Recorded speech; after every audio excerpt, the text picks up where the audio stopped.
Hey, it is Editing Rose here. Just want to give you a heads up. At around 59 minutes, we go into a very sharp left tangent about Drake Bell and child sexual assault.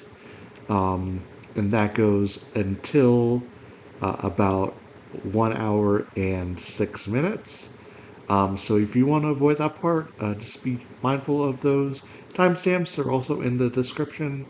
And just wanted to give a heads up since it's kind of out of nowhere and a touch topic. So, yeah.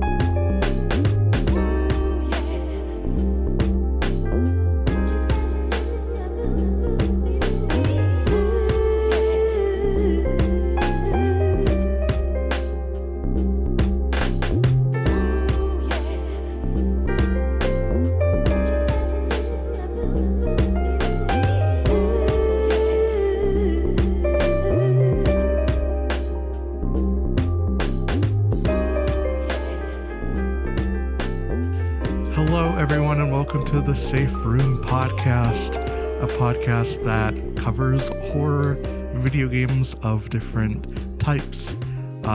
Once a month, every month, famously have never missed a month. I am Rose, and I'm joined by my co-host, Grace.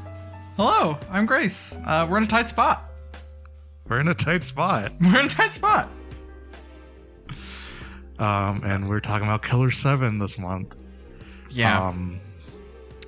Kind of one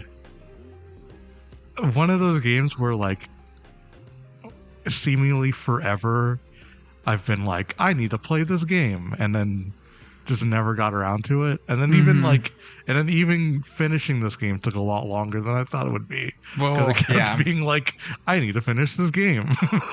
Killer7. The game that everybody talks about. Yeah, no, it was, I don't know, it was a weird few months for both of us, but we finally did it. I'm in a different place. Yeah, that's true. You fucking moved. I moved. You moved. You got COVID.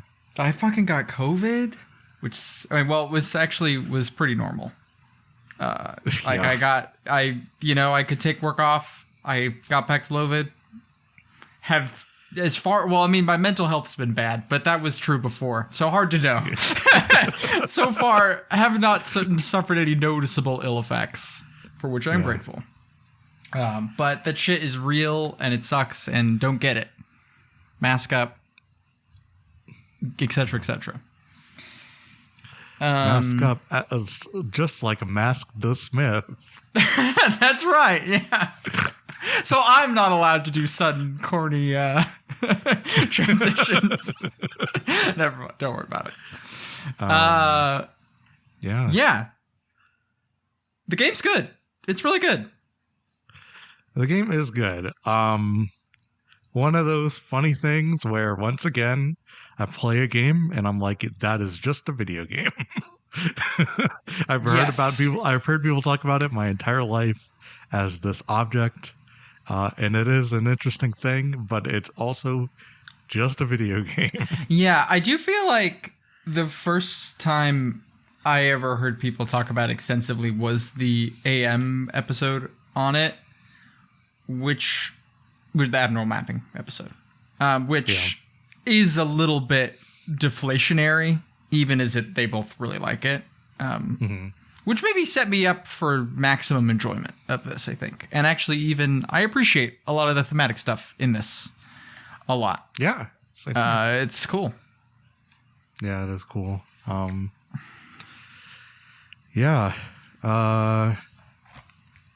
know what else to say for preamble. Well, I think this, we can maybe talk about kind of what genre is Killer7. Because I think it is in this very interesting space where it's both this like kind of Resident Evil design, and it's that stuff like sharpened to just a fine point. You know, like there's not like moving and shooting, which is like most of what you're doing in this game, is like really clear, really sharp. There's not a lot of like elaboration on that. There's like, you know, there's a whole bunch of enemy types and stuff, but just in terms of like basic verbs, it's super simple, you know, and then kind of in that focus, you get this like wild extravagance. So like you know, it's not 2 playable characters that you play as like in different playthroughs. It's like 8 playable characters that you play as all at once, all at the same time, who all have different abilities and like different guns and stuff that are like useful in different situations. And so it's like through that simplicity, it kind of creates this like ability to be maximalist or big and bold in other different ways. Right. And I think that's really cool. Yeah. Yeah, I think it is very much like taking the survival horror genre and just like stripping it to its bare essentials in a way that I found kind of refreshing. As we've played so many of these, you don't really wander around an area that much in this game because there's only a few ways you can go. You hit a button, you hold down the button, your character moves forward, and then you get to a fork in the road and you pick which room to go in. And that's kind of it. And that was pretty nice. Yeah. I think it also lets you sort of focus on that kind of like interlocking logic and makes it super kind of legible. Like, and also makes it more actiony, but in a way that I think is really nice, you know? Like, it just has this, like, kind of kinetic, simple logic that you move through, right? It's just very, like, tactile, satisfying level design that because you can feel the edges of and feel out, like, the shape of it, you really appreciate every step of it a lot. Yeah, I think it's just really cool in that way as well. Yeah. I do want to talk about this more, but we should say what happens in the game. Yeah. I guess. Well, you are Killer7. Yeah. As mentioned. Yeah. You're playing as 7 assassins kind of simultaneously. All connected to this guy named Harmon Smith.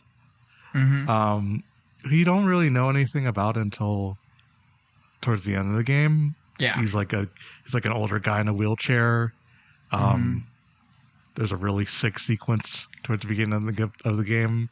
The first boss fight where he's in a wheelchair. He pulls out a big ass sniper rifle. It's like, but yeah, it's you're playing as these assassins, and the game is split up into like different like chapters, and each chapter is like a level where you're assigned a target to kill.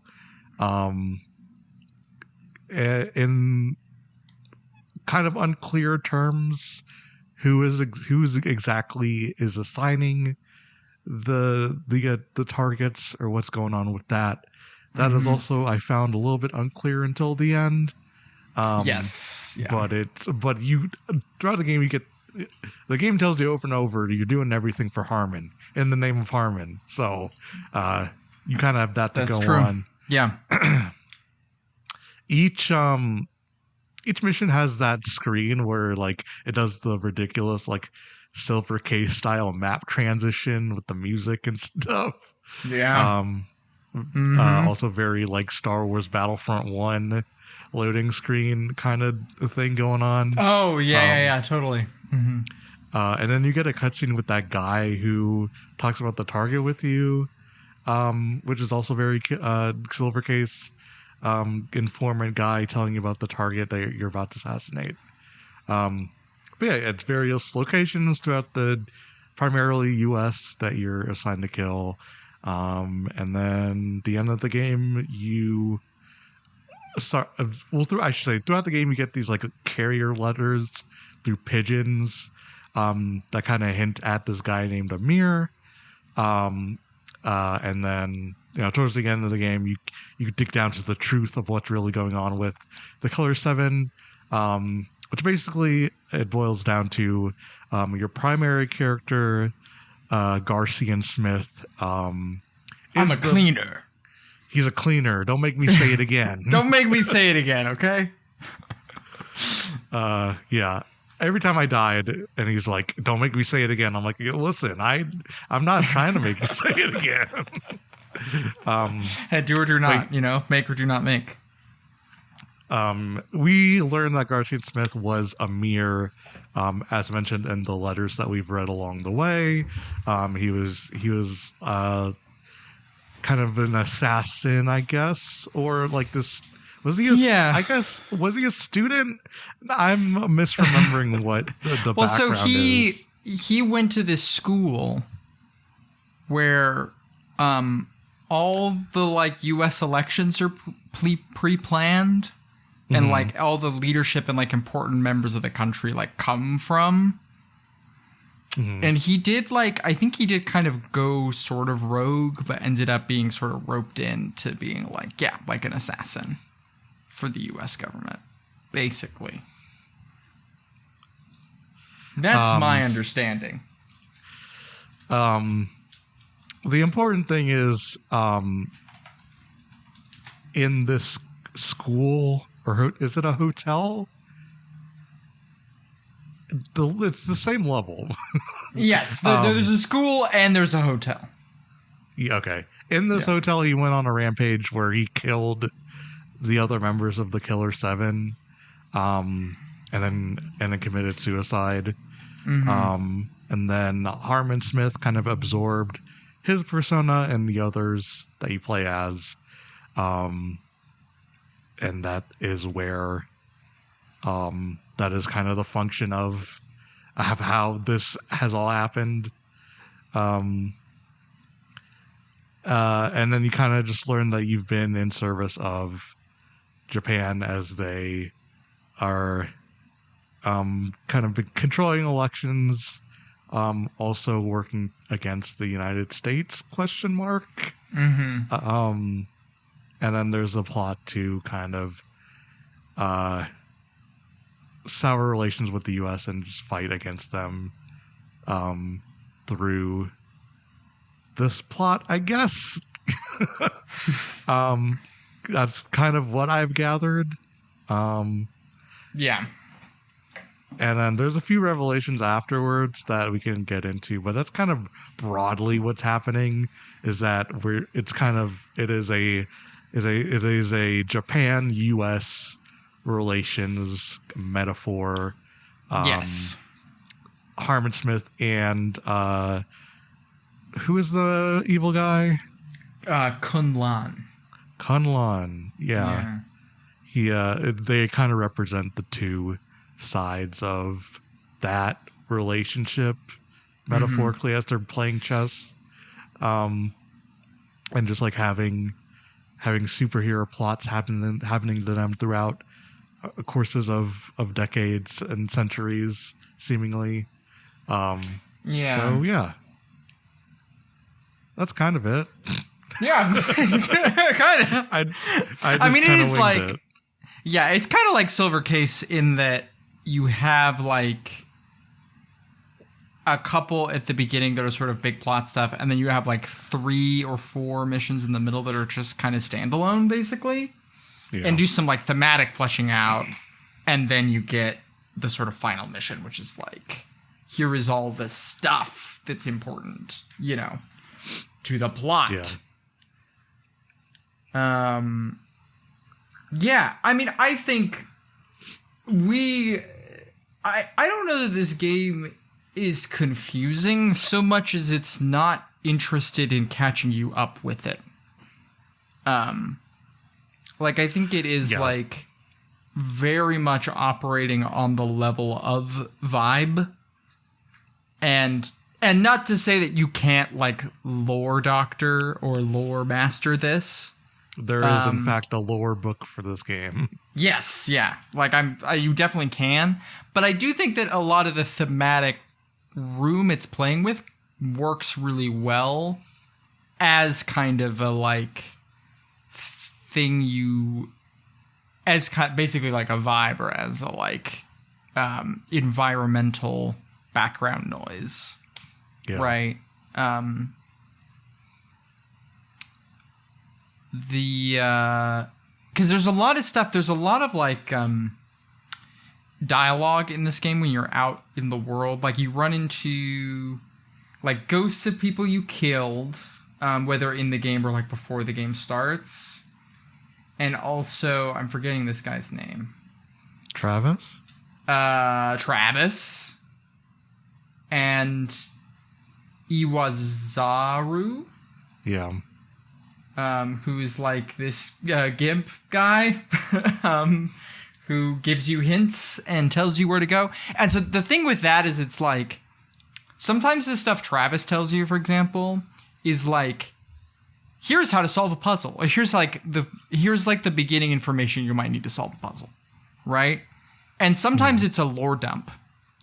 And the game makes like no differentiation between those two things, right? In terms of like they're not like different icons on the map or like different, and so sometimes you just don't know like when something is going to be important.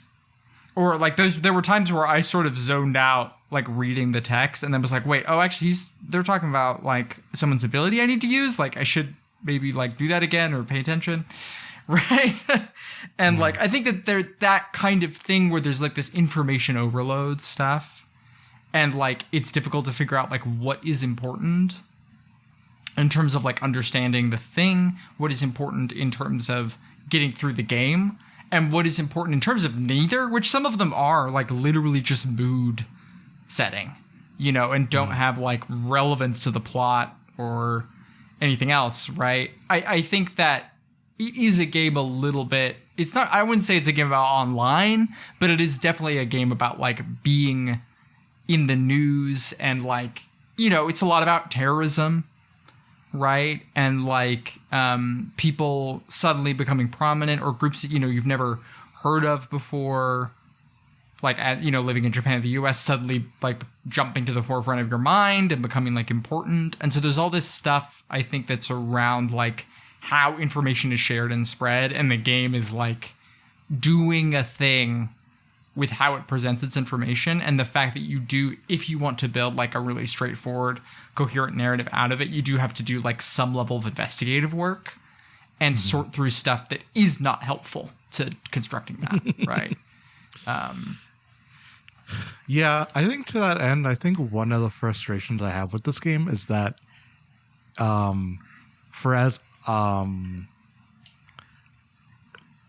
not quite obfuscated is kind of the wrong word, but I'll just use that. Obfuscated as like the kind of like plot machinations are.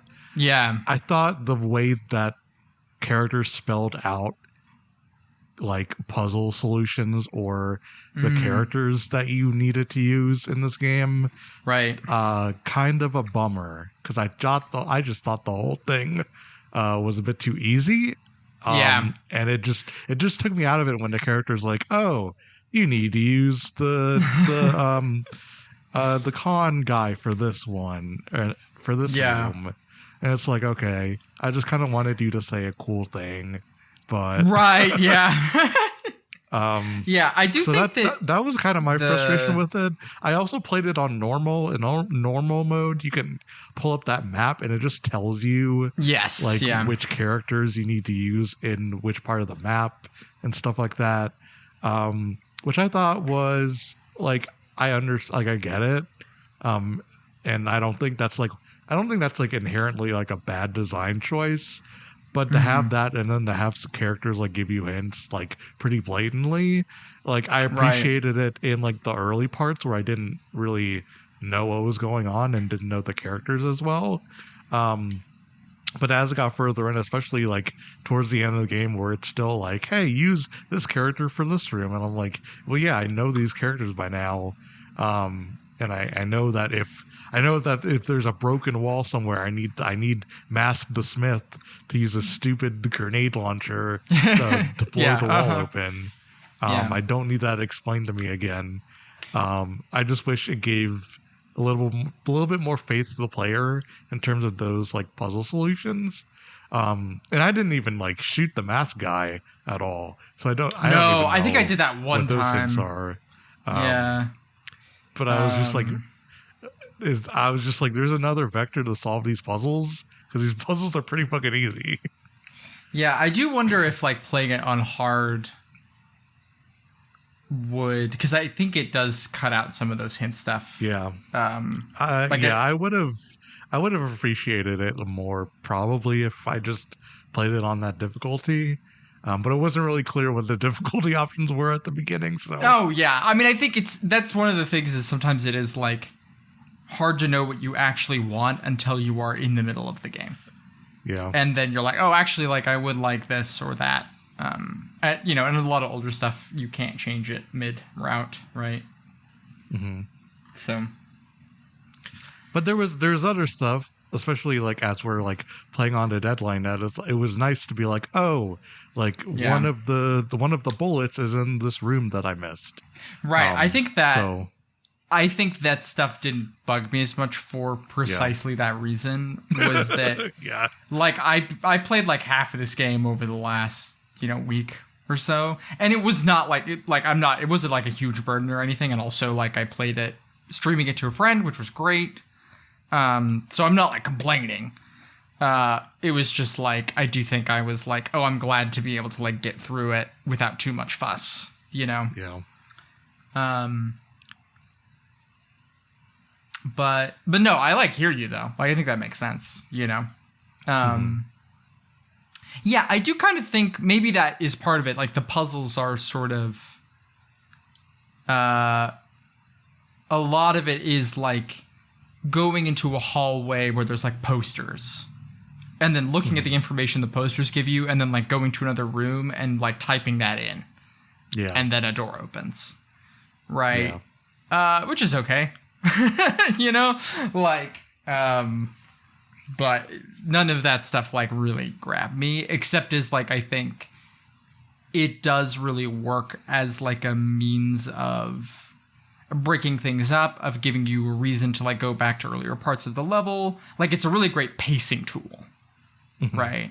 But I don't think it's like an especially compelling puzzle game as such. No. Right.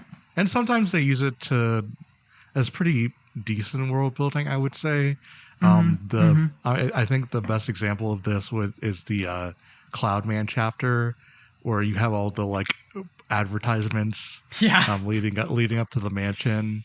And one of the questions is like, how many people are in this picture? And it's like 3 people with Cloudman or whatever. But like if you answer 4, it's wrong, because he of course does not see himself as a human. He is a god. Like stuff like that. Stuff like that is like okay. But otherwise.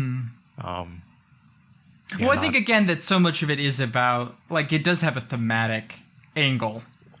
That it's about like sorting through information, trying to know like what is important, and like what is the subtext of a question you're being asked, right, and things like that, right? Yeah. It's it's nice. Like I think that I don't know. The sound effects, the puzzle sound effects are some of the best sound effects in video games. It's so good, yeah. Straight up, like the guitar noise that I can only describe as somebody going yo-yo-yo. And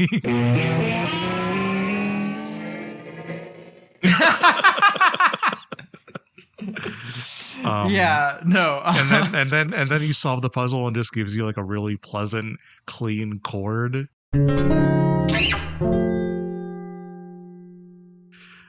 So fucking good. Oh my god. No, it's really lovely. I'm surprised Capcom hasn't just used that in other games. Maybe it wouldn't hit the same but it's also just so good. It's so good. It's so good. No, I think it obviously like this game looks. We both played like the HD port, right? I think. Yeah, I played the PC version. Yeah. Yeah, me too. It looks great. It still looks so good. Yeah. And I think it's also like well shot generally. It's not it has some fixed camera angles. A lot of it's like, well, it's also so low to the ground when it's following your character and stuff, which is kind of cool. Like it has such a unique look to it, even though a lot of it is first person shooting. As such, like I like how that low camera like emphasizes the physicality of like each character you're playing as. Yeah. Right, and the different ways that they move, like that's really nice. Yeah, for sure. Yeah, it's just so stylish, and it's nice to look at. It's fun to look at. Yeah, I wish, and this is nobody's fault except for like the circumstances of game development in Japan, but right, man, if they had the source material for those anime cutscenes, I know, because they're super compressed here, because obviously they probably just didn't have any of that stuff laying around anymore. So but I loved the use of the animation in this game a lot. It looks great. It looks great, really cool. And just I don't know, the way it adds to the atmosphere of the game is really good, especially later on, as you get into like the fake Power Rangers stuff. That level is really cool. I think the like way like my friends who I was playing this with was talking about like how there's sort of like a pop culture element or like a observational element to the way the game works, that like whenever you start a level you start out as Garcian, and then when you hit a video camera you like transform to one of the Killer7, right? And that I think the multimedia-ness of it like really contributes to that feeling and that sense of like again kind of like not so much internet as much as like digital media, news media stuff. And also being like the Power Rangers thing, which is like simultaneously like this like Justice League-y superhero cartoon, but it's also like clearly Japanese influenced, right? Like a Super Sentai thing. And like there is also like a perfect mirror of the Killer7, right? And there being like all these sort of like interplays between that stuff. I think like the way the animation plays into that in that it's like a reflection of the way the game works, and it always feels like really interesting and intentional, like when 2D animation is used versus like rendering a cutscene in game, right? Which does happen a lot. Like there's plenty of that too. They used to do that in video games, and it was cool. Yeah. Well, maybe we'll get more Killer7. Maybe they were talking about it. You said it's so crazy that they did a live stream today about, and then like literally Suda51 and Shinji Mikami just like talk about Killer7 today.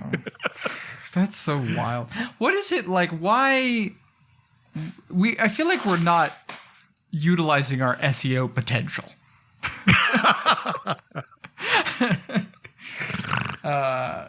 Something's got to get going here. Yeah. The other thought I had there was like because the way the shooting stuff works is so that the Heaven Smile, which are like the terrorists that are enemies throughout the game, are invisible, and you have to like flicker or like blink basically, hitting the left trigger, and then you can see them and like see their weak spot, right? And if you hit them in the weak spot, they die instantly, and you get like more blood, which you can use to upgrade your guys, and then but you can kill them anyway, but you just don't get as much or don't get any, possibly. And the way that like that flicker is like a CCTV scan almost, right? That there's sort of like this, and you know, that ties into like you becoming this like thing where you're a member of the state or like part of the world order as it is, and as it will like continue to be. You know, it's pretty bleak, right? In terms of posture. I think that stuff is cool. Like, I think that visual thing of like this, the CCTV, and then like your eye almost being a thing, which is also like Emir. I'm not saying that right, but Emir has like the third eye, right? Yeah, and that being like a recurring thing, like sort of the world beyond the world beyond the world, or like the man behind the man behind the man behind the throne. You know, this is cool. It's neat. Yeah, and especially like the way you switch characters. If you're not using the pause menu, which you should do, but like if you're doing it in like the Harmon rooms, like you use a television, and so there's like this connection between like otherworldly things and just like the television, or like the CCTV effect. I just think it's really cool. Totally. I also really like that in like the epilogue to this game where you're playing as Amir, normal human being Amir. Like you don't like you lose the ability to see the heaven smiles. Yeah, totally. Yeah, I thought that was fucking sick. Yeah, that's true. I didn't think about that, but that's really cool. Yeah. Yeah. And that's, you know, sort of when you're acting as like rogue agent and are like not part of Harmon's game anymore, you know? And so that being this like, yeah, that's cool. Yeah. Well, how did you feel about the gameplay of this game? So I really like it, generally speaking. I think the shooting, the like basic formula of this, where like you walk into a room and you hear the like little the little laugh, and you're like looking around and like having to kind of scan for guys and like and be accurate, and also like I feel like the upgrades that you get are super meaningful. And I was sort of at first I was like kind of skeptical about the gimmick, the like 7 people, but by the end it's like, oh, like some of these don't hit as hard as others, but like every person has a unique function to play and is useful in specific cases or against specific enemies. And like it's really satisfying when you get kind of in those last couple levels where you have the like Rolodex in your mind of the way every guy works, and then you're like, oh, this is the situation for this, and you like hit the button on your keyboard and you transform and do it, right? Like that kind of ebb and flow and that relationship that you have to the game, and like gaining mastery over time in a way that is, I mean, obviously there's like a light RPG element where you're like strengthening your characters, but also just in this like, I have knowledge now, and that knowledge is making me able to like move in the world, is cool. It feels so good. You know, this is like classic video game shit, but it's just so finely executed, so like careful in terms of how it approaches it. I think it really hits. Yeah, I like that stuff. I think the actual shooting I was cooler on. I don't know why. It just never really clicked with me. Did you play with a controller or mouse and keyboard? I played with a controller. I played on my Ally. Yeah. Yeah. Yeah, I was going to ask, actually. Maybe I should have like adjusted like the sensitivity or something on the control stick. Yeah. Maybe it's also like helped. The waiver stat affects stuff a lot. It's like on controller especially. I imagine that would be kind of maddening using a mouse, actually. I wish it didn't have upgrades. I in fact like cheat engined the game like almost like 3/4 of the way through just to get everybody up and then just power through the rest of the game. Right. I just think it makes you like pick a main.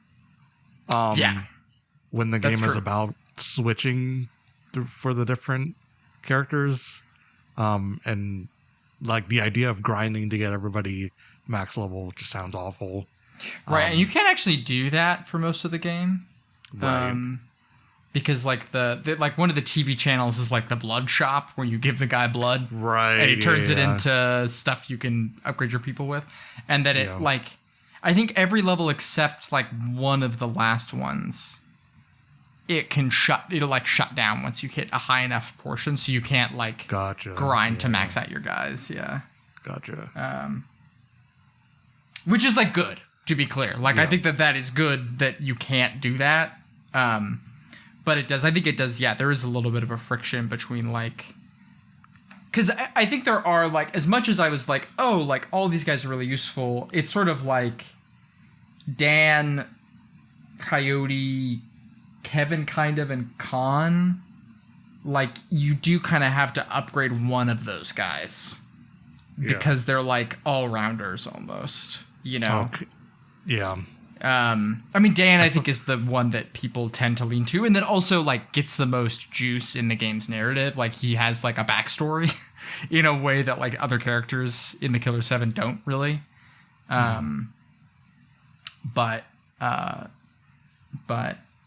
yeah, but I like, the thing is I still, and also there's some abilities that like I didn't really use, like Kevin's invisibility very much outside of like sections where you're supposed to use it. And same with like super speed doesn't really come up that much. There's like a boss battle where you need it, I think. But I ended up using him just to get around the maps. Yeah. Because he goes fast. He goes fast. Yeah, true. He's hunched over. He's got headphones in. He just goes super fast. I like that. Yeah. His guns are like machine guns. It's great. I love that. Yeah, it's cool. Well, it's cool. I think it's really funny. He's just a little freak. I love him. Yeah, well, I love that. Also, he loves the handsome men, the like Power Rangers guys. He's like so excited when they show up and stuff because he's like 17 or whatever, just like some kid. That's really cute. Something I was gonna say also, just related to that, is that this game is funny in how it plays sometimes in a way that is really like that. The part where you duel all the handsome men and the first one is Harmon and you're like the other guy's also in a wheelchair with a big sniper rifle is like, because they are all like opposites, you know. I like laughed out loud.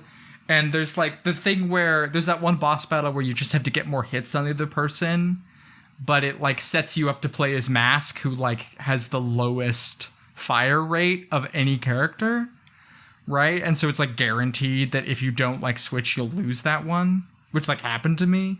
And like things like that where there's this I don't think you have like I don't remember that, but I think it's like you have to break open a wall with him, and then it like through that it leads into that boss fight, right? So it's easy. Like I assumed, I was like, oh, like it wants me to use this character in this boss fight, and it does not. But it's like a little gag, you know, like that kind of stuff is, I think, really nice. It has this like texture to it, you know. I feel like there's more examples, but I can't think of anything. But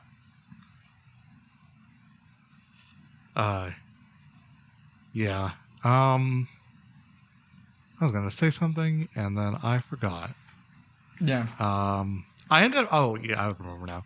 I think I leaned on Zakaide, the lone woman character, or like the member of Killer7. I think I used her first just because she was a girl, and then I think literally same, yeah. and then the accuracy was good, so I ended up just like putting a bunch of points in that. Well, no, and she's I mean, like her reload is bad, but the long range is so helpful. It's so good, yeah. Yeah. Her reload is terrible, though I did die multiple times. Yes, because of the long ass reload. Does the game, and maybe it does and I missed it, does it ever tell you how many bullets you have in the chamber? before you need to reload? No, I don't think so. I think you have to count that was also that was also a thing that was an interesting choice to me. Yeah. Well, I like the little. I didn't realize this, but I like that you like flick the thumbstick to reload too. That there's sort of like a physicality to that, rather than just like hitting the X button. Didn't know that there was a way to reload other than shooting the bullets. Yeah, well, but my friend told me this while we were playing it. I was like, holy shit. Huh. Well, because I thought I thought I would like hit start and it would happen, but just because I like brushed that stick. And so I was like, oh, that must be it. But no, it's like you flick the... That is interesting. You flick the right stick, yeah. Interesting. Yeah, I think a little bit of a game where it expects you to read the manual. True. You know? Yeah. That's cool, though. The Kaide, she is kind of necessary for that boss that like runs around in that circle and then sees you and then turns around. Oh yes, yeah. Where you have to like shoot the heart. That is also a very. Oh funny. Yeah, I got him in like one go with her. It was great. Felt very good. Yeah. That was also a very funny boss. Yeah. Where his voice, his like line delivery and animation where he's like, oh shit, I can turn around. Yes. Well, I think that's also, sorry, I realized one of the other gags, because there's all these like bosses that get like little intro cutscenes that you get in one hit because they're all heaven smiles. Yeah. Like that's funny as hell. Right? Like it's, I think I just really appreciate that like the mechanical space is one that it can mine for comedy, you know? Uh-huh. And that it has that like kind of emotionally allotted. I think it's really cool. And not a lot of games are funny on that level, you know? Mm-hmm. It's nice. Yeah, I think the most jarring one is the Cloudman where he just dies in one shot. Yes. And the boss is over. Yeah. Mm-hmm. Did you have any trouble with any of the bosses in particular? Because I had I think I had for some reason trouble with that one guy who's under that cracked ceiling. And getting that to work. It took a few tries for me. Same, yeah. And then I did not care for the anime girl, like the that anime was girl like that's on wheels, and you have to wait for her to get into the light. The first time you fight her, it was a little tricky, but I did get it. And then the second time where it's like in the room, for whatever reason, I had so much trouble with that because I think she can just deal so much damage to you in like a short period of time. You can get stun locked so easily with that. Yeah. It goes on. The fight goes on for way too long. No, it's way too long. Which is like, it was weird, like playing the rest of the game and then like thinking about it now and just being like, oh yeah, there wasn't a boss battle that was like that again. Like that was really the only one that was that hard, or like that long, even. Yeah. You know. Like there's not really even a boss fight at the end of the game, really. Like you go to the rooftop. And you do, and in the last level, you do like shoot all the heaven smiles with your like super cool gun at the end, which is sick. I think there's something to like if the quote unquote like boss battles, like some of them just have like non-verbal cues that I really like that you're meant to pick up on. Yeah, like the first level where they switch you to Harmon, and you have to kill the angel. Yeah, and you like have to figure out that you have to like shoot the wings and then hit the weak spot and everything. Yeah. I just thought that stuff was cool because it is the example of the game not telling you what to do and just having to experiment with it. I thought was really fun. And then same with that final encounter with. Realizing that you need to have every other Killer7 member die, and then have Garcian do the final shot. I just thought it was really cool. Yeah, that is cool. There's not a lot of places in the game where it really does that outside of those two. Yeah, I think that's basically right. Yeah. But I thought that was cool. I wished wish the game kind of did that a little bit more. Yeah, no, I'm with you. I mean, I think this is one of the things is that even though I don't wish this game was longer or anything, but like I am like, this is such a cool space that I would not mind someone else taking a crack at, or if there were a sequel, I would play it, for sure. Like I'm interested in the thing that this is and the space that it plays in. And it doesn't really feel like there's a game like, I mean, it's like a lot of other games in some ways, but there's not really a game that's like Killer7, except maybe, I guess, other Suda 51 stuff, but that's way more like tone than like, gameplay as such. Right. Yeah. It's interesting. I don't know if you've dug much into what Suda has said about this game in particular. No. A lot of the like obfuscation of like plot details comes from Shinji Mikami kind of suggesting that he like cut down the script. Yeah. I think that makes sense and helps, also shows. I think it helps the game so much. Because I could easily, like, after playing Silver Case, like, I could easily see this being way too fucking long and having way too much, like, plot in it. And having it, like, it feels like the perfect amount of, like setup and, like world building through vibes and stuff like that. The idea of, like, they were talking about like doing a complete edition of this game, and like that is the least appealing version of like bringing back Killer7 to me, because it's like I kind of just like it as it is, and I don't really need that much explained to me. So well, I think that is the thing, is that I like one of the big things in this game is like Garcian like realizing that he is like a tool and that he's not really in charge and has never really been in charge, and that he's like, has been used to like murder lots of people. I think like the part of the game that feels the most like outright horror to me is when you like go through every floor of the hotel and watch every killing of the Killer7, right? It's really cool. And, that the final image before you get, like, the epilogue, you do get a credits roll, I think, after this, is, like, him opening the case and seeing all the different weapons that are in there. And the way that, like, every person in the Killer7 is just a gun, right? And that gets, like, literalized in this final thing, right? Like, there's all this lore stuff about, like, the school and, like, who, Garcian really is and all this stuff, but you almost like don't need that, because the game is it's already about that. It's already about the way these people become like a set of abilities and stats and become interchangeable from each other, right? Like in the way it plays, and then how you get through the game and how it functions, right?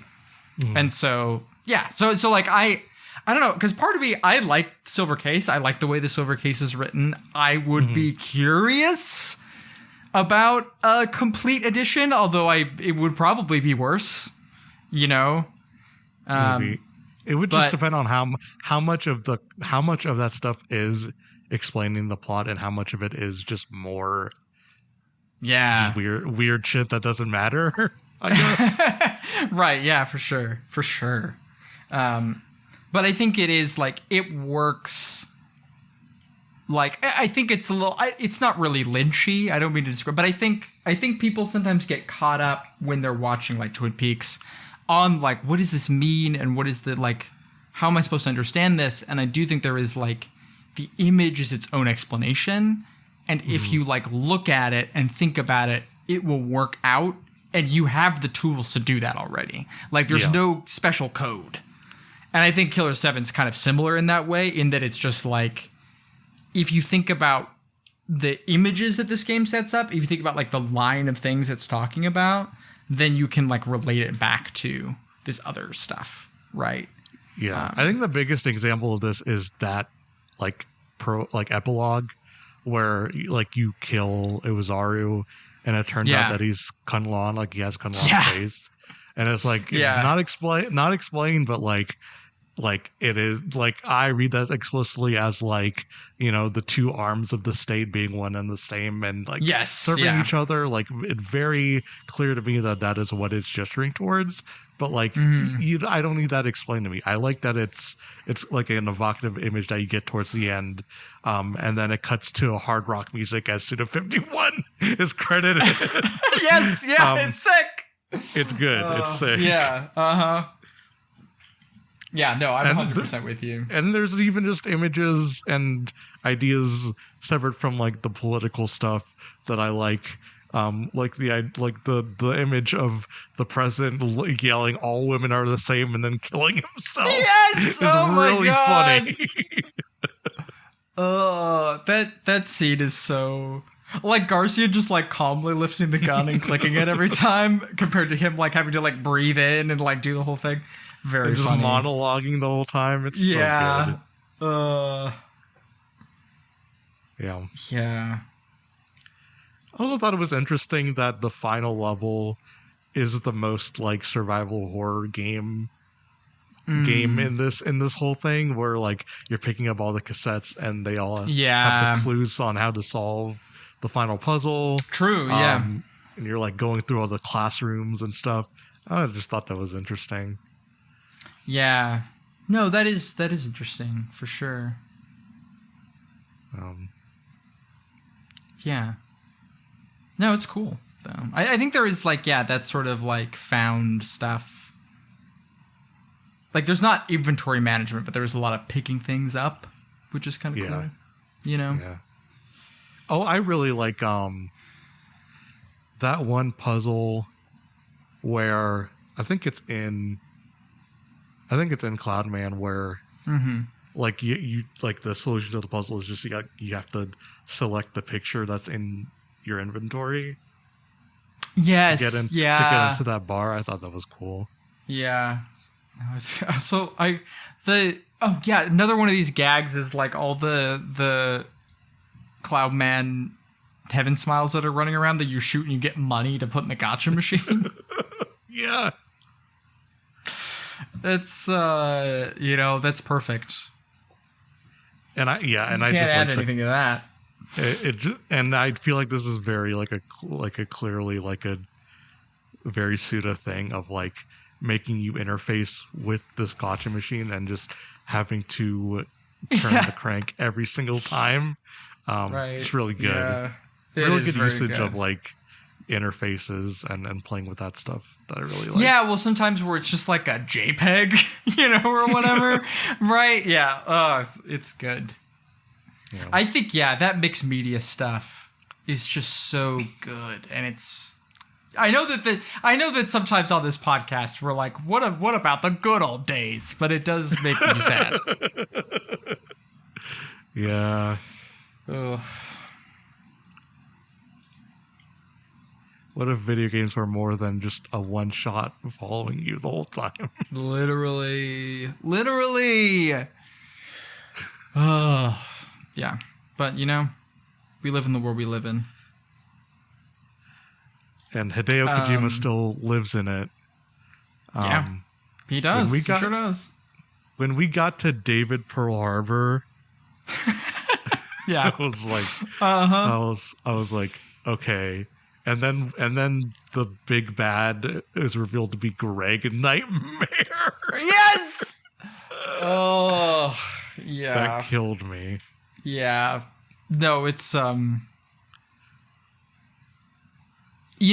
I just had a brain blast because I was thinking about what you were talking about with Kunlan and like the state supporting itself and stuff, where it's like the.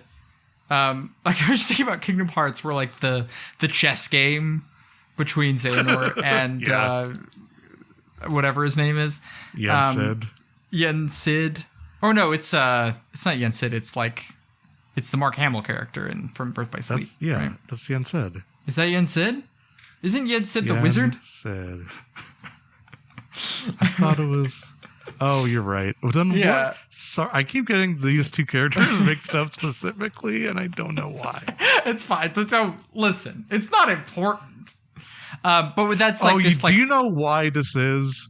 Because it's Ericus. Right. I think, right? Ericus. Yes, it is Ericus. Yeah, 100%. And I think what it is that Jensen is Disney backwards and then Ericus is Square backwards. So I just get these characters mixed up. Literally that makes sense. Yeah. Oh my god. Because they just did the Jensen thing. Right. Okay. Anyway, sorry, go on. But that's like this profound battle between good and evil or whatever, but really they're kind of the same guy, doing the same thing. It's refreshing to have that, like that image is in Killer. Obviously, it's not quoting Kingdom Hearts. It's more broad culturally than that. But just like, Democrats, Republicans go to dinner parties together, man. They're playing chess together, right? Like it is that amiable for them, and it is existential for everyone else, right? And that being like a nice image is cool. And I love that shot of Garcian just pumping lead through both of them. Yeah. Oh, yeah. It's cool. It's so good. Yeah. I got to the end of this game and there was an annoying part of me that was like, why don't people talk about this in the same breath as like Metal Gear Solid 2? Because they're kind of doing the same thing. I don't know. Yeah. No, I think it is worthy of that comparison. I think it's more like this game is only on PC right now, and like Metal Gear Solid 2 is basically on everything. Like, why isn't like this game?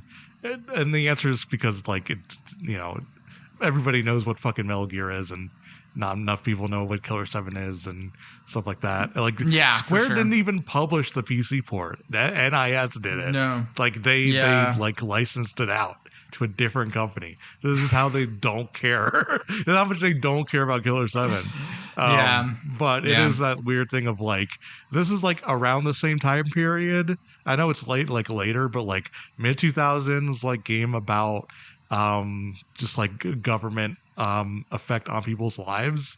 And nobody really talks about it in that way. It is just like, it is the weird GameCube game that is like cool anime. Yeah, for sure. And I think that is like, because even though I did like I was a little bit baffled, and like having my friend who had played through this game multiple times like was helpful for like understanding what was going on. Like I was a little bit lost at points for sure, but I really wanted to resist the like, whoa, what a weird video game kind of like discussion around it, because I just think it's like reductive to like the thing. And I think it is, it's obviously doing a thing in the way that Metal Gear Solid 2 is doing a thing. And they're cool, Yeah. Spec Ops: The Line, eat your heart out. It is cool when you kill Greg Nightmare, and then it cuts to all the people in the back, like in the gymnasium, and then Harmon is just one of those guys. It's fucking sick. It's so good. God, I love that. Yeah, it's cool. Visual media. Information communicated through visuals alone. That's right. Yeah. Where is the Love Lies Bleeding giant girl of video games? Yeah, that's a good question. I'm up for it. Yeah. Yeah, I don't know if I probably have more things to say, but nothing's coming to mind. Should we move on to questions? Is there something we didn't cover that you want to get to? I think we got most of it. Yeah. Sorry, I was on the Ericus page. and Drake Bell voiced young Ericus. Oh my fucking god. I need to get off of this page. Need to be free of these people. What's the... Wait, which one? Drake is the one who got canceled and then moved to Mexico, right? I'm not getting that mixed up. Well, so he had like a texting thing. He was in Mexico at the time. Okay. But also he wasn't charged, I don't believe. Actually, he was charged for endangering a minor or something like that. Oh god. Okay. Yeah. But his whole thing was like he didn't know that she was a minor, and also like he also came out because he was like he was sexually assaulted repeatedly when he was at Nickelodeon. Right, of course. Yeah, God. And then it's also and then Lucy from Twin Peaks wrote a letter of support for his abuser at the time. Oh my god! Talking about how Drake Bell as a child was just like a irresistible monster that pressured this adult man into assaulting a child. So yeah. What the hell?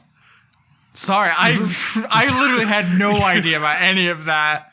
This is the quiet on set discourse. Yeah, okay. Because I caught the because I listened to Jeanette McCurdy's memoir recently. I like that one. It's fucking good. I liked it a lot. Yeah, I was surprised at how much it was a good book. Yeah. No, it's also like very, I don't know. I could, because there is a trauma memoir industrial complex, you know. Yeah.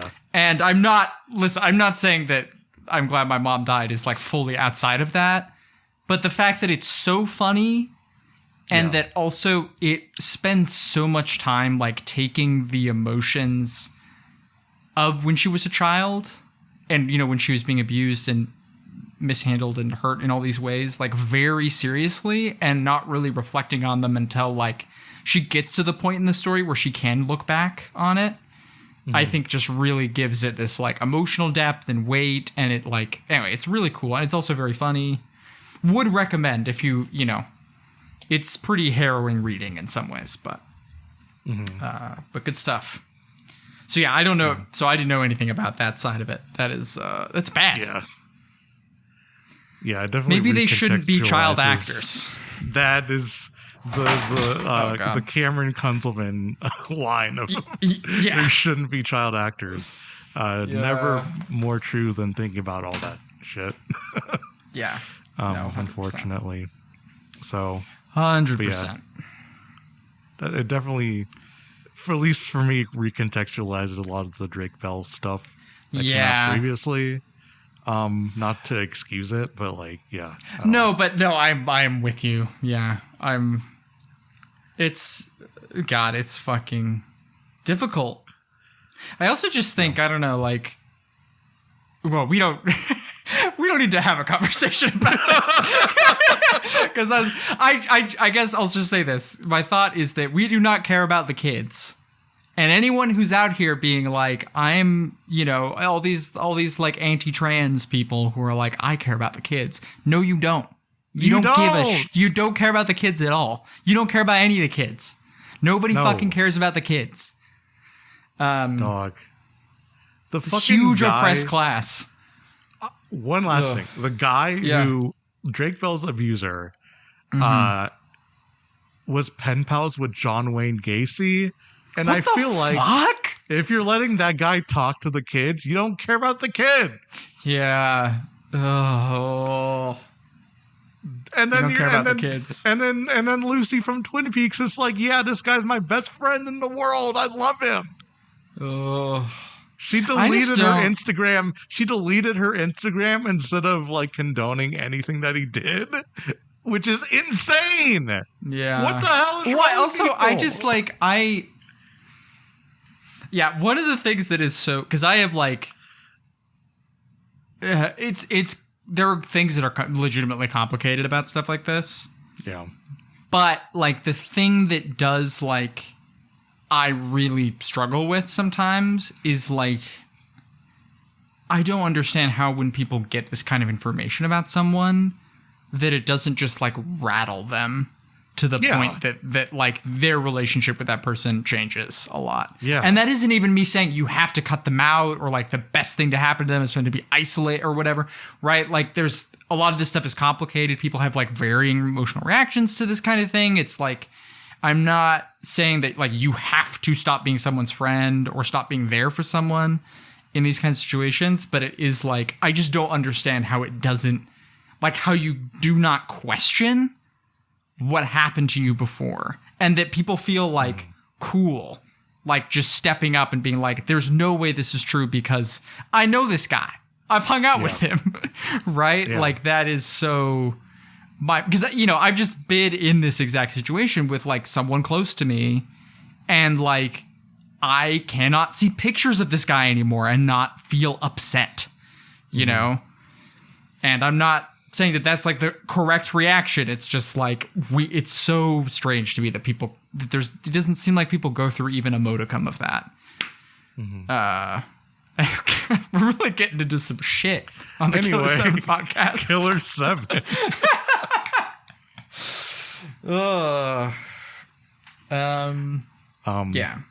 Yeah, we have one email. Great. Let's move. Let's do it. You can edit that however you want to, and I trust your judgment. Yeah, I have no idea. Which is to say, I have no idea how. Yeah, well, we'll put a content warning and maybe a timestamp at the top of the thing. But all right, okay, at the very least.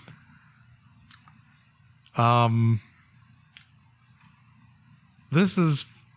I have their email address, but I'll just say it's from Jack7 sent via Pigeon. Great. Since Killer7 is considered to be part of Grasshopper's Kill the Past series, I wanted to ask, what is Killer7's take on killing the past, and how is it similar and or different compared to the Silver Case's take? Okay, this is a great question. Actually, I did want to ask you about what you thought about its relationship to Silver Case. I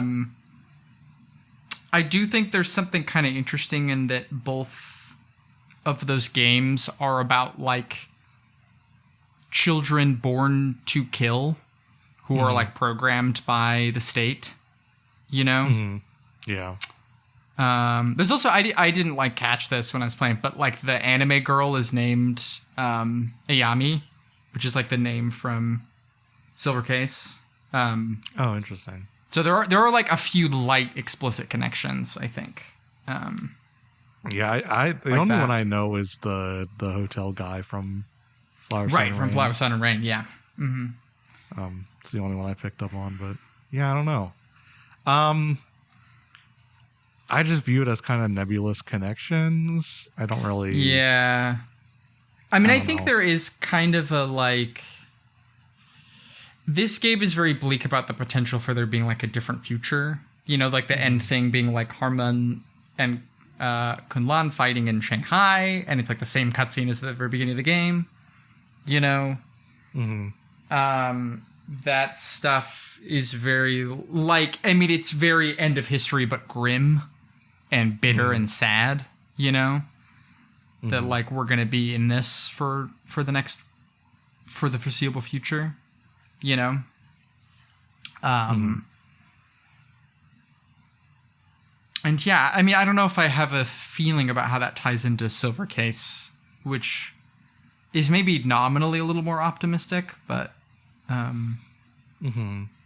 you know, but there's definitely a similar relationship to history in that, like, there's a lot of information that's important that you don't have at the beginning about, like, the central identities of the characters, right? Yeah, true. And questions about how much that stuff reaches out and, like, what that does. Like, I think there's a pretty similar broad thematic space, even though I think the vibe is very different. Yeah. And style is substance to some degree here. Go ahead, One thing please. I wanted to mention is that moment where Garcian, like, realizes, like, his identity and, like, what he has, like, been doing. Like, the voice acting is really good in that moment. Yeah, totally. in a game that wasn't really emotionally reverent in that way, I thought it was like really interesting to play that moment that way, where he's like having this realization and is like taken aback by it. And the voice actor sells it really well. Well, I think that's also he's so like stoic throughout the whole game. Yeah. And so it really does hit when he like breaks, from that. It's cool. I thought that was an interesting choice. Thought that was cool. But yeah, no, I think you said basically what I think, which is similar themes and kind of playing with this similar scenarios, but I don't know.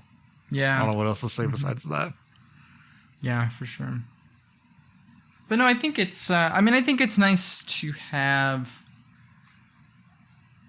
like, I don't know. I guess this stuff probably escalates by like No More Heroes, in terms of like connected universe stuff. But I like that here it is mostly like a few Easter eggs, and then just like we're thinking about kind of some of the same things and approaching it from a different direction. I think is a nice way to think about this kind of stuff, and to do that kind of work.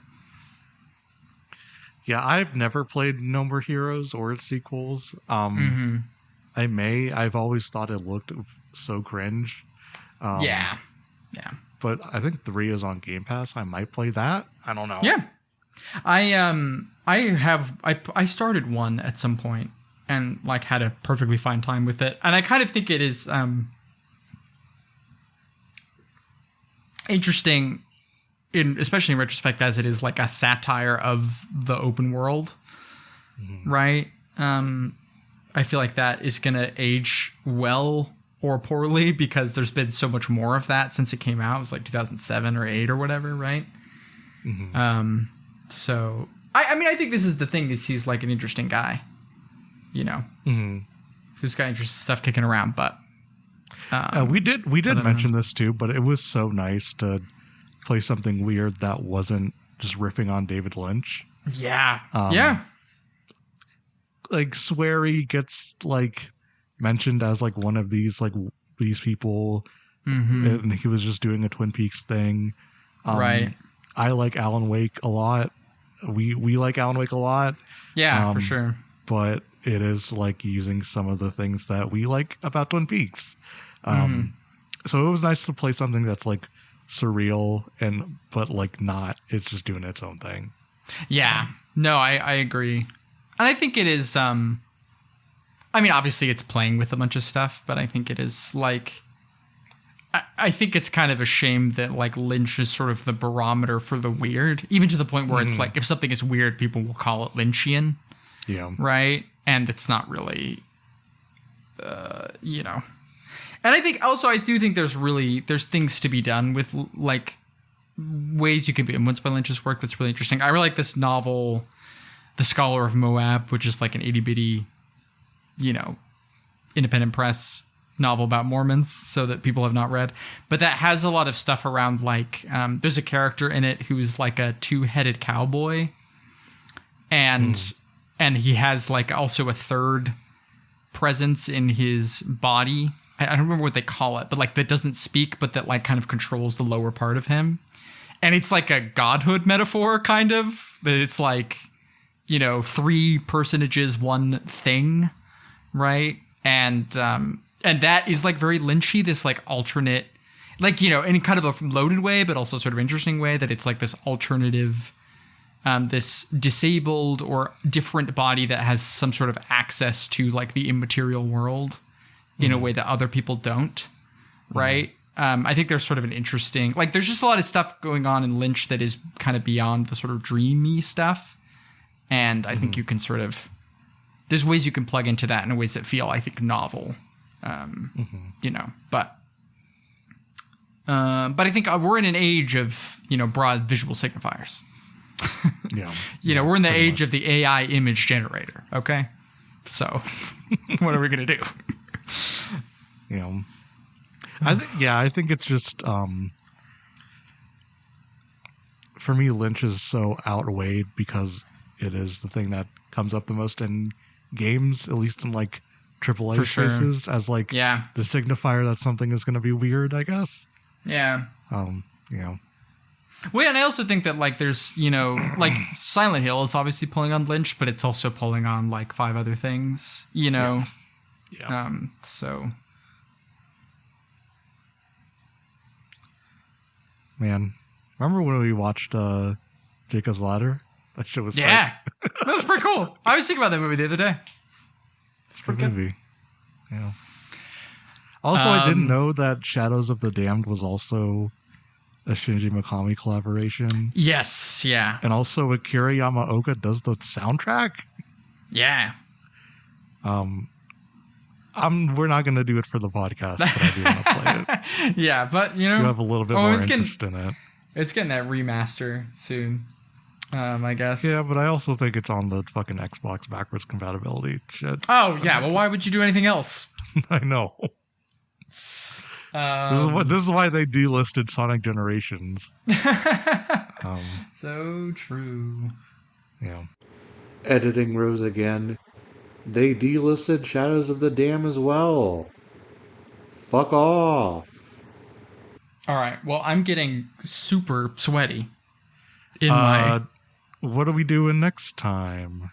Well, I think we're gonna do Dead Space. Let's do Dead Space. Hell yeah. Hell yeah, Dead Space. And we're doing original. Although I guess you could play remake if you wanted. They're not that different. You could do anything. Yeah. But yeah, I'm excited to revisit this one. I played the original and the remake, so this will be my second time going in. Yeah, I've played a little bit, like towards the beginning of the original, but haven't finished it. So I'm excited to check it out. Yeah, I think I'll have a good time. It's at the very least, it's a pretty solid action game. You know. Yeah. So. Yep. Summer blockbuster phase of the pod. Yeah. Yeah. Yeah. You know what you can also check out is patreon.com/thesaferoom. Hell yeah. If you want to support the show via Patreon, we, of course, on this feed were on hiatus, but the Patreon feed kept going strong. We covered I Saw the TV Glow. And we're all going to the World's Fair. You and Soph have Closet Crit. Yeah. You as in Grace, not the viewer. Yes, yeah. Which you read ? Against interpretation. We did read, yes. Yeah. And we're gonna watch Breathless for the next one, I think. I forgot about that. Okay, yeah. I've got a copy of it. I'm ready to roll. We're gonna do it. I'm so curious because my thought on that movie is like it's just Godard going, "Oh, women." Yeah, we'll see. Kind of what I got out of it. Many such cases. Many people are going, "Ha women."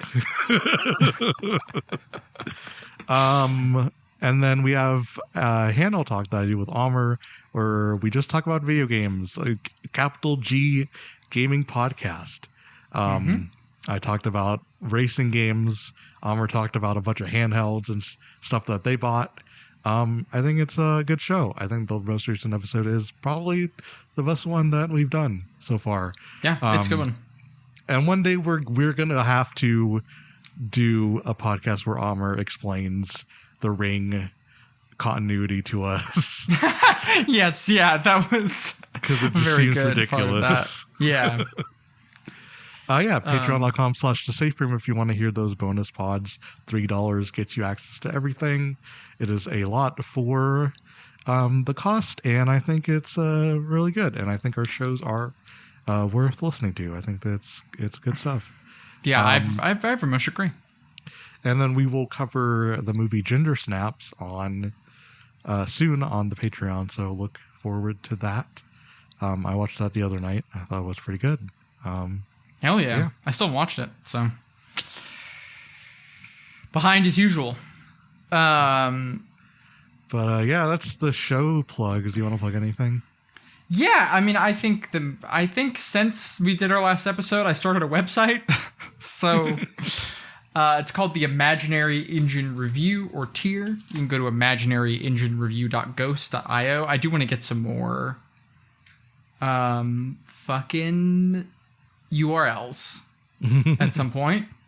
But yeah, we just kicked off an issue on the storytelling game Welcome to Elk. We did a complete one on Aetheryne, which Amr wrote a great essay for.